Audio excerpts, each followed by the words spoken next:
Mengusir Arab dari Indonesia. Lama ini kan yang teriakannya kan usir Cina dari Indonesia. Nah sekarang kita usir Arab dari Indonesia. Bagaimana caranya mengusir Arab dari Indonesia? Nah, kejadian ini dipicu dari Museum Holocaust yang ada di Sulawesi Utara ya. Penolakan dari MUI kepada Museum Holocaust. Karena mereka menolak Yahudi. Karena mereka pro Palestina kan, artinya yang paling benar di dunia ini cuma Palestina, intinya pokoknya Yahudi itu pokoknya salah aja, goblok aja, dosa, kafir, masuk neraka, bangsat aja nih pokoknya orang Yahudi nih kalau menurut si MUI ini kan. Nah sekarang kita balik, nah, kita usir Arab dari Indonesia.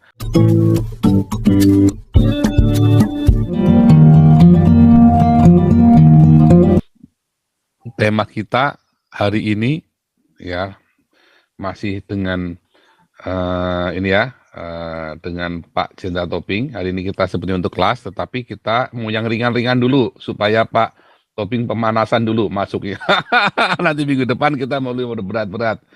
Nah ini Pak Junias Toping sudah bersama dengan kita, dosen kita ini. Tapi tema kita, Pak ini ya, cukup bagus. Mengusir Arab dari Indonesia. Lama ini kan yang teriakannya kan usir Cina dari Indonesia. Nah sekarang kita usir Arab dari Indonesia. Bagaimana caranya mengusir Arab dari Indonesia? Nah kejadian ini dipicu dari Museum Holocaust yang ada di Sulawesi Utara ya.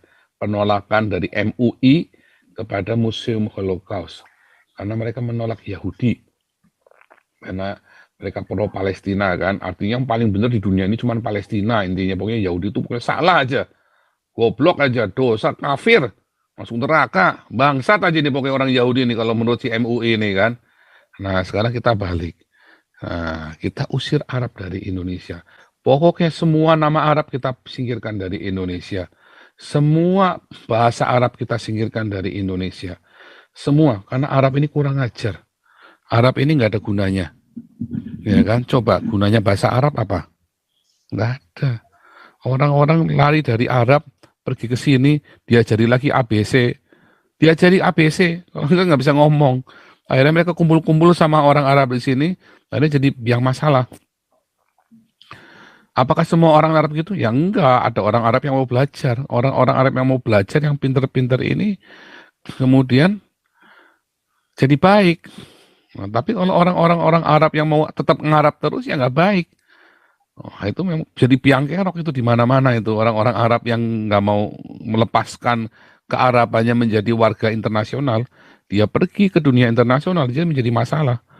Beda sama orang-orang Cina, di mana dia pergi, di mana bumi dipijak, di langit ditunjung.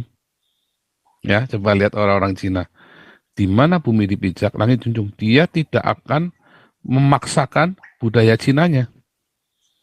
Tidak akan memaksakan. Dia bisa jadi orang Jawa, dia bisa jadi orang Dayak, dia bisa jadi orang Manado, dia bisa jadi orang Batak. Dia tidak harus pakai nama Cinanya. Kalau ketemu sama orang Jawa namanya kayak saya, ya kan, jadi nama Jawa belakangnya. Kalau ketemu orang Batak, mereka jadi Famsitorus. Kalau ketemu orang Manado, dia bisa jadi Lumoindong. Bisa jadi macam-macam. Ya, karena tidak mempertahankan kecinaannya. Karena di mana bumi dipijak, langit dijunjung. Tapi kalau orang-orang Arab ini, di mana dia pergi, kamu kudu jadi Arab. Nah, itu repotnya. Makanya saya punya ide, bagaimana kita usir Arab dari Indonesia. Wah, rasis lagi dah. Rasis. Oke, sebelum kita mulai, ini nampaknya Depok 2, reporter kita masih ada aktivitas ini. Depok 2, ada laporan? Atau sudah selesai semua di Akonia? Pak Pendeta Jimisun? Pendeta Jimisun nggak ada ya? Keluar Pak Pol tadi, soalnya ada kesibukan apa itu. Oke, ini Depok 2 ada mau laporan atau sudah?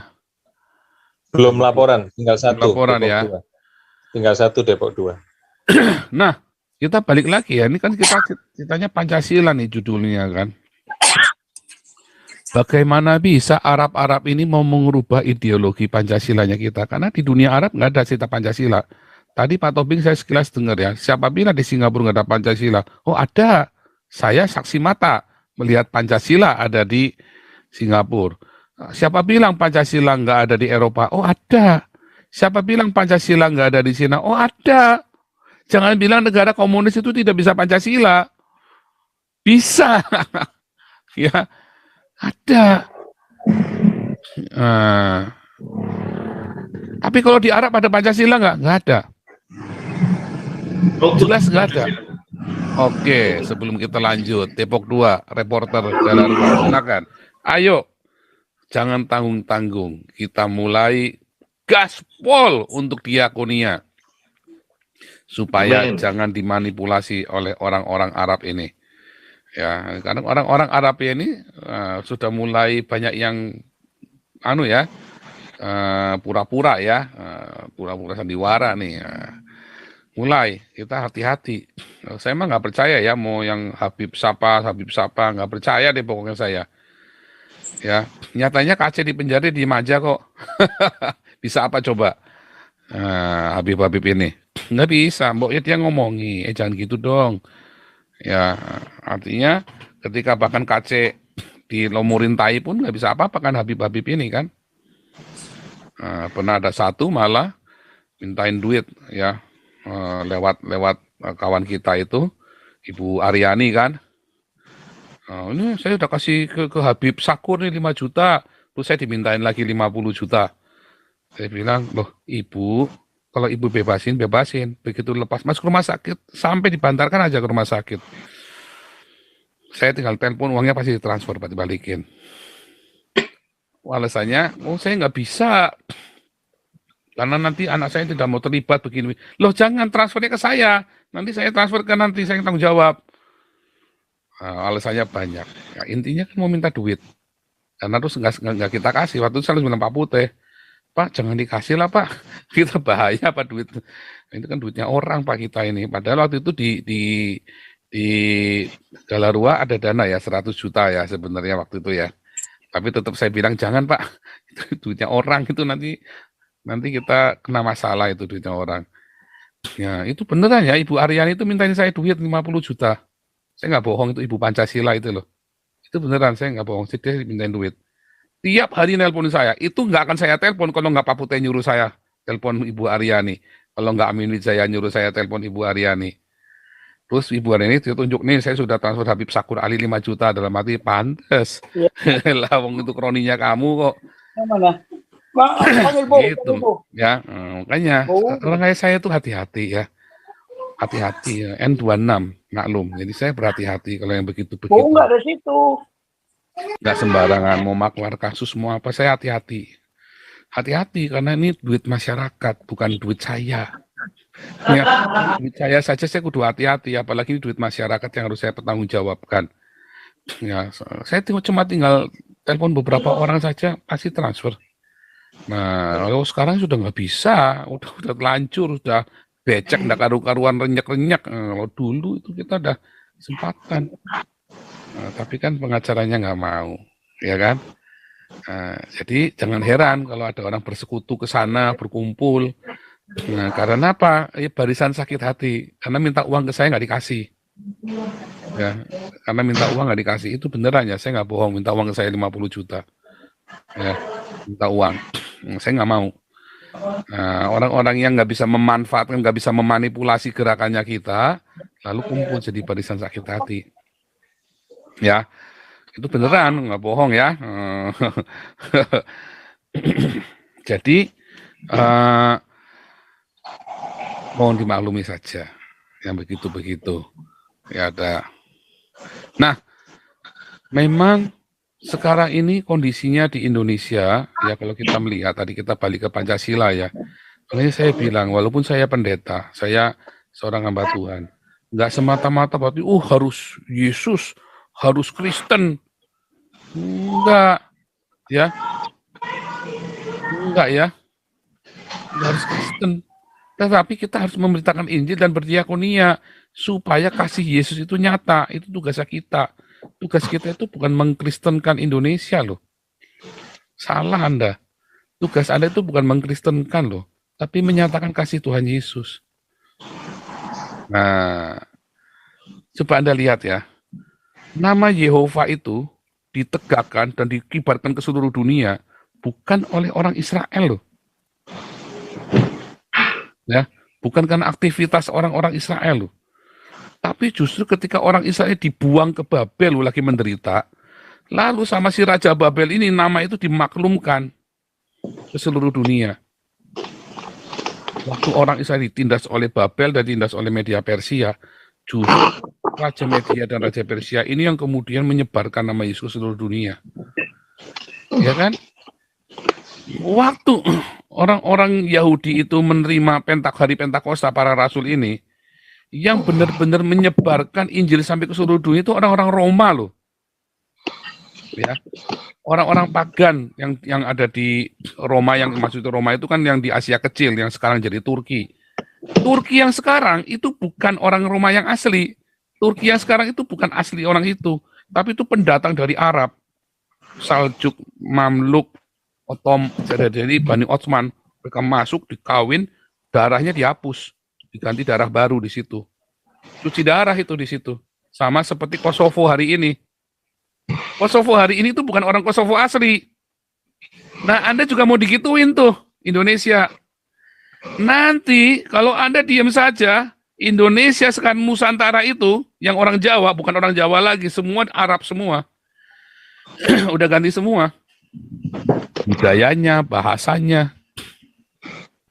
Nanti kalian ya, orang-orang Padang, udah nggak ada orang Melayu, Arab semua. Lihat, sekarang orang Padang campurannya, hidungnya kan udah hidung Arab semua kan.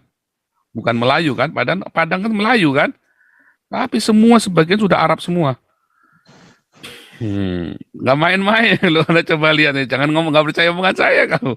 Anda benar-benar diarabkan. Nah, itu yang terjadi. Bahasa, tulisan, budayamu, semua sudah diarabkan Indonesia ini. Sudah diarabkan. Apakah Anda di Cina kan? Enggak. Orang Cina di mana-mana dia langsung adaptasi. Saya aja sudah nggak bisa ngomong Cina dengan lancar. Bahasa Belanda saya, bahasa Jerman saya jauh lebih lancar. Ya. Karena orang Cina dimanapun dia langsung beradaptasi. Banyak orang Cina sudah nggak bisa bahasa Mandarin. Orang-orang Cina di Amerika, mereka fasih sekali berbahasa Inggrisnya lebih bagus daripada bahasa Cinanya mereka. Ya sudah nggak ada accent Cinanya, udah hilang malah. Padahal orang Cina itu kan kalau suruh bahasa Inggris kan paling susah, ya kan? Sama ya dengan apa namanya orang-orang Kristen, di mana-mana dia masuk, ya dia kan masuk dalam budayanya, bukan mengganti budaya itu. Walaupun pernah 100 tahun, selama 100 tahun, 300 tahun, selama 300 tahun, itu terjadi baratisasi, westernisasi, dengan imperialisme itu tadi. Karena ada pergeseran paradigma dalam penginjilan, dalam misi. Sehingga terjadi westernisasi. Nah, tapi itu kemudian ditolak akhirnya. Kan nggak berhasil. Penginjilannya nggak berhasil, westernisasinya berhasil, tapi penginjilannya nggak berhasil karena ketika mereka melakukan misi, yang mereka lakukan westernisasi. Wah, itu pukulan berat itu buat dunia kekristenan. Apalagi mereka bawa senjata. Project sendingnya itu bukan project untuk memperkenalkan Yesus, tapi memperkenalkan budaya Barat. Ya, serem itu. Nah, itu yang kalau hari ini enggak, orang-orang itu sangat kontekstual sekali. Tetapi masih ada beberapa yang konyol-konyol ya. Tetap ada, selalu ada anomali. Nah, hari ini kita tadi konyol ya dari tema ini. Kalau Anda jadi Arab, maka nggak akan ada lagi Pancasila. Adanya pantat gila. Serius. Nanti ketuhanannya ada di pantat itu tadi, kata si Habib Rizik. Oh, dia sedang ngomongin dirinya sendiri, pantat gila. Ya, Pancasilanya ya pantat gila, bukan Pancasila yang Soekarno. Makanya yang kita bilang apa? Apa yang budayamu apa? Budaya Nusantara. Pancasila itu budaya Nusantara. Pancasila itulah budaya, kultur, filosofi Nusantara. Anda mau terima nggak terima, itu diambil dari seluruh budaya dari kultur Nusantara, Pancasila itu. Tapi kemudian gara-gara diarabkan, hilang maknanya. Jadilah Arabisasi. Di Arab itu nggak ada Pancasila, nggak ada. Ya, ketuhanan nggak ada ketuhanan, adanya agama. Ya, kemanusiaan yang adil dan beradab nggak ada. Lalu Anda kalau pergi nggak pakai jilbab bisa ditelanjangi kok, bisa dihukum kok, bisa cambukin kok. Gimana manusiawinya di mana? Ya kan? Anda berani ngeritik pemerintah bisa mati. Kayak si Khashoggi itu, Adnan Khashoggi. Ya persatuannya di mana? Sesama orang Arab aja bunuh-bunuhan. Nggak ada persatuan. Bahasanya sama, Al-Qur'annya sama. Teriak-teriak Allahu Akbar, bunuh-bunuhan. Demokrasinya di mana? Nggak ada musyawarahnya di sana. Pokoknya pejabatnya bilang apa, kamu kudu nurut. Ya, jenderal-jenderal bilang apa, kamu nurut. Nggak ada demokrasi, permusyawarahan nggak ada. Ya, itu fatwa ulama itu kan musyawarah, bukan. Siapa yang berkuasa dia yang menang. Kamu berani ngelawan, besok masuk penjara, hilang kamu kepalanya. Nggak ada. Keadilan sosial, mana ada keadilan sosial? Kesenjangannya amat sangat. Jadi nggak ada Pancasila di negara Arab ini. Di Singapura ada. Ya, di Eropa apalagi ya. Ya, ada. Semua ada, sudah pernah saya ceritakan bedanya. Ya, contohnya ketuhanan. Di sini tuh nggak beragama, nggak urusan. Di sini tuh bertuhan. Tuhannya yang apa? Ya setiap orang punya versi Tuhannya masing-masing. Tetapi mereka punya inti yang sama dari Tuhan. Bahwa yang namanya Tuhan itu pasti penuh kasih. Dan tidak boleh menghakimi sesamanya, kamu sesat. Kamu salah, nggak boleh. Di sini pun saksi Yehova tidak dianggap sesat. Walaupun tidak disukai. Tetapi tidak dianggap sesat. Nggak boleh. Ya kan? Nah, juga sama. Orang Islam pun di sini boleh bikin masjid. Tapi kamu diawasin kalau kamu ngajari radikal. Gerejanya juga sama. Itu ada gereja yang di daerah Bavaria, yang di Jerman itu ya. Ditutup loh. Loncengnya dicopot loh. Karena warganya komplain. Ini loncengnya ganggu nih. Ya kan? Lagi sepi-sepi dibuat senang. Nah. Sementara ada masjid di daerah Belanda itu di Apeldoorn itu bisa bunyi. Olo bubar. Bisa bunyi begitu. Boleh. Ya kan? Tapi nggak boleh sehari 5 kali. Sehari cuma sekali saja. Ya jangan kelewatan dong. Teriak-teriak kamu sehari bengokan 5 kali, orangnya berisik. Ya lagi sepi-sepi bebengokan. Gereja saja loncengnya dicopot, apalagi tuanya kamu, kan sama saja. Ya itu ketuhanan. Setiap orang, mereka tahu satu konsep Tuhan yang sama, yang penuh kasih, yang tidak menghakimi. Kemanusiaan yang adil dan beradab. Manusiawi sekali orang sini, hukuman mati pun ditiadakan.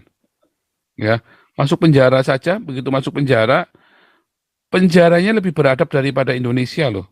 Ada lapangan tenisnya, ada tempat berenangnya, ada tempat fitnessnya. Jangan cerita di Amerika, saya cerita di Eropa, ya. Beradab sekali penjara di Eropa ini, kayak kos-kosan. Ini kan? Anak-anak yang tidak bisa sekolah dibayarin sama pemerintah. Ya, ada futsal bank. Ya kan? Dimanusiakan.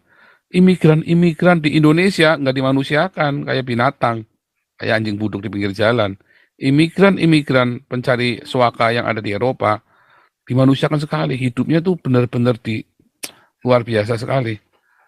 Ya, dikasih rumah, kasih makanan, kasih pakaian, ada persatuan. Orang Eropa mau geger kayak apa, pasti nanti duduk bareng diskusi untuk bermusyawarah persatuannya itu. Mereka bersatu loh, mereka bisa bersatu. Mereka punya banyak sekali area-area yang luas yang begitu rupa. Mereka bisa bikin Uni Eropa, mereka bisa membahas hal yang sama bareng-bareng. Di Indonesia, ya, ke pulau-pulau begitu, mau ngomong yang sama saja sulit sekali, nggak bisa bersatu. Di Eropa ini partai Islam bisa kerjasama. Di Eropa, di Indonesia nggak bisa, kayak kafir. Nah, di sini Anda kalau kerja, Anda diberlakukan tidak baik karena Anda Islam, Anda bisa ngadu ke sebuah yayasan, itu ada khusus ya. Wah, Anda bisa ini, tidak ada diskriminasi. Semuanya sama rata sama rasa. Benar-benar ada persatuan di sini. Memang kalau lagi dunia politik, wah bantai-bantaian, tapi begitu mereka lagi suasana santai, mereka duduk bersama. Itu Geert Wilders sama si Mark Rutte itu, sama si Rutte itu kan musuhan. Tapi mereka bisa duduk, bisa main kuis sama-sama ya di televisi ya. Kuis anak-anak itu loh. Mereka memberi contoh yang baik tentang persatuan. Kami memang musuhan dalam politik, tapi mereka bisa bermain bersama loh. Anak-anak nonton, anak-anak SD itu kan. Jadi kuis itu, nah, sebentar ya. Ini bagus sekali ya. Mark Rutte sama Geert Wilders itu kan musuh berat, bebuyutan itu. Di Indonesia, SBY sama Mega aja diem-dieman. Perang dingin, SBY sama Mega. Pernah ketemu nggak coba Anda ngamatin? Sama-sama bekas presiden, duduk berdua nasihatin Jokowi. Nggak pernah. Nggak bisa bersatu. SBY sama Mega aja nggak bisa bersatu. Ya kan? Kalau SBY sama Mega bisa duduk bareng itu pasti nanti akan ada sesuatu di Indonesia. Sepele saja, ya kan? Nggak bisa bersatu. Ini sebentar ya, Mark Rutte, Geert Wilders in quiz samenwerken, spellen. Saya tunjukkan ya. Nah ini nih, wah bagus nih ya. Wah, muka-muka nggak ke blok ya. Saya share screen. Menarik sekali ini. Ya, ada. Di sini memang mereka begitu ya, musuhan. Tapi ketika mereka bisa main bareng, ini lucu nih, menarik sekali nih.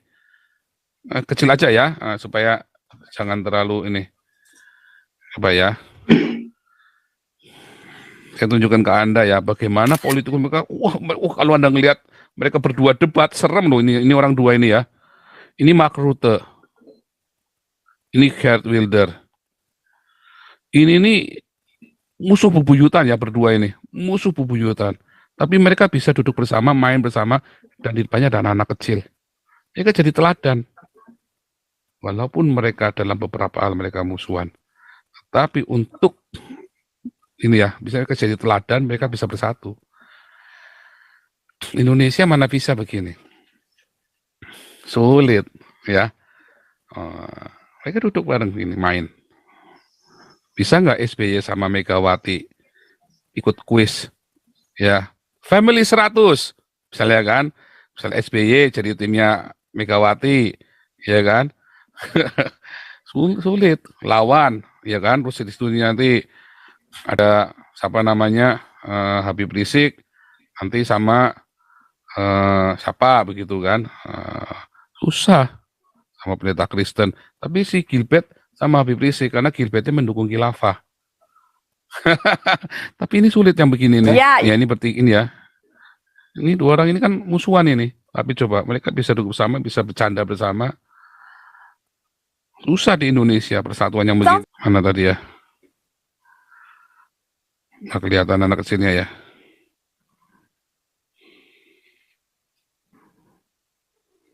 Menarik ya.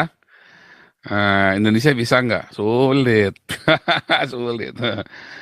Kalau SBY sama Mega bisa duduk bersama. Ya ini kan didengar ini kan. Ya. Nah itu tadi ya. Bisa nggak begitu? Wah ini kan ini kan unik sekali kan. Unik sekali. Kita aja dulu sebentar. Ini saya belum selesai ya. Nanti ini habis ini ide ini. Nah, ini pertanyaan saya sama Pak ini kan sama Pak Jenderal Tobing juga. Kenapa Indonesia nggak bisa gini? Dulu Pak Jenderal Tobing bilang karena di Indonesia tidak ada Dewan Kepresidenan. Di Amerika presiden-presiden yang lama bisa duduk bareng nasihatin presiden yang baru. Ya kan? Oh, di sini nggak ada. Oh, saya setuju. Itulah sebabnya nggak ada persatuan di Indonesia. Lawong guru-gurunya, pemimpin-pemimpinnya brengsek semua kok. Semua ngurusin kantongnya sama perutnya sendiri-sendiri. Nggak urus nanti nasibnya bagaimana rakyat. Yang penting egonya sendiri dipertahankan masing-masing. Ya, itu yang contoh sepele, Megawati sama SBY. Ya kan? Permusuhan tiada akhir kan? Nah, kan nggak lucu kan yang begitu kan? Nah, sesakit apapun. Ya, sesakit apapun. Oke.